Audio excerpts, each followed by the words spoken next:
Hello everybody, welcome back. Well, in the 5 or 6 days that I have let these 4 tanks go without air, I have lost about 10 shrimp a day total. Like it'd be like 3, 4, and 3 or whatever, but I've lost quite a bit. I didn't expect them to take it that poorly, so I decided, as you can see, to replumb them and go back at it. I gave them all the I don't know what you want to call it, almost like a waterfall type deal. It'll get moving again. I just got done. That's why everything's still horribly foggy. This tank actually started up just building up like a whole blanket of algae on the top. And the fish were starting to really struggle. So back in they go. These guys I did a little different. I just angled it towards the front corner and opposite on this one, just for an effect. But everybody seems to be doing okay after that. Well, obviously I won't know until tonight or tomorrow. But sorry, little ones. Didn't think that that would actually affect that much.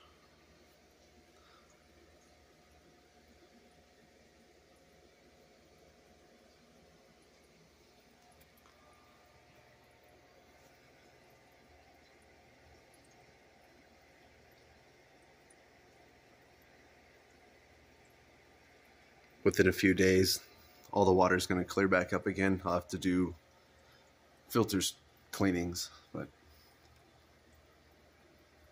she hasn't been this active in almost that entire time.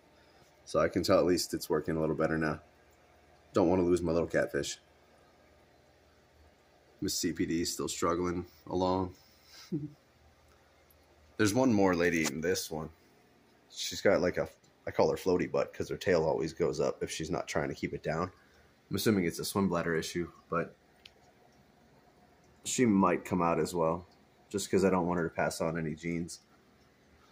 And it'll give this one some company again. But I just gave everybody granules, as you can see.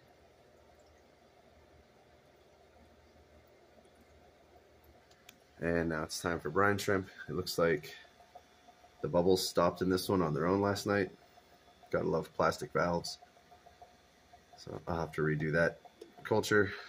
This should be ready to go. The shark is still alive, just very unsociable. I put all the fake plants back in the Endley tank.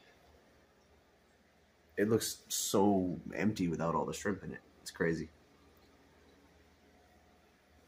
Looks like we have 2 white ones now. There's this one and this one. I don't think they're classified as albino. Their eyes aren't red, but they definitely stand out. Everything else is plugging along normal. I haven't cleaned the glass on this one. This is what it always looks like now. I got to get something else going on in here before the algae takes over. The moss seems to be getting more dense, but it's not reaching out anymore. I don't know. We'll see what to do. The snail forest is fantastic. It's starting to actually breach the surface now. I'm just going to keep letting it go and see if the leaves turn into immersed, I believe. They should, I'm assuming. This one's starting to do it too. Just gave them breakfast. I think it's funny because of how slow they all move. It just looks like a pile of food right now, but if I come back down in a few minutes, it's just a mountain of snails. I still haven't decided what to do with these guys yet, but that's pretty much it for an update. I'm not going to make it too long, too boring. Babies are all doing good. The October babies have hatched and are now free swimmers. Tomorrow's water change day. I just wanted to actually get these done before I go out and get all dirty in the garage today. The car needs some attention. The 3 Musketeers are doing good. July babies are doing amazing. They're all getting big, strong, and fast. It looks like we lost their tank shrimp. I like to keep at least 1 or 2 in here in each tank. Just it helps keep the bottom clean at night. Like it doesn't get the mulm or biofilm, I guess you want to call it, but I don't have babies in here to eat it. These guys don't really care for it. They prefer to eat mid-water and higher. Like you can see a few of them. They will come down and pick, but nobody's really touching the floor stuff. August babies are doing good. Tomorrow, no, 2 more weeks. These babies will be coming up with them. They're doing pretty good. They're big. But see, they got a tank shrimp too.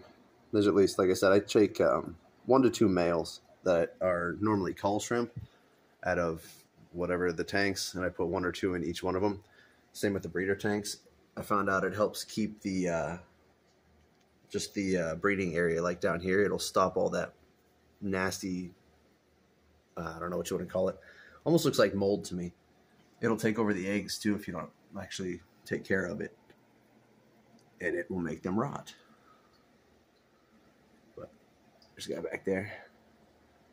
I started off with 1 in each one, and it didn't do enough, so I put 2, and it seems to do all right. I only do males, though, so they don't breed, and just overflow the tank with shrimp. But that's where we're at so far. Thanks for stopping by.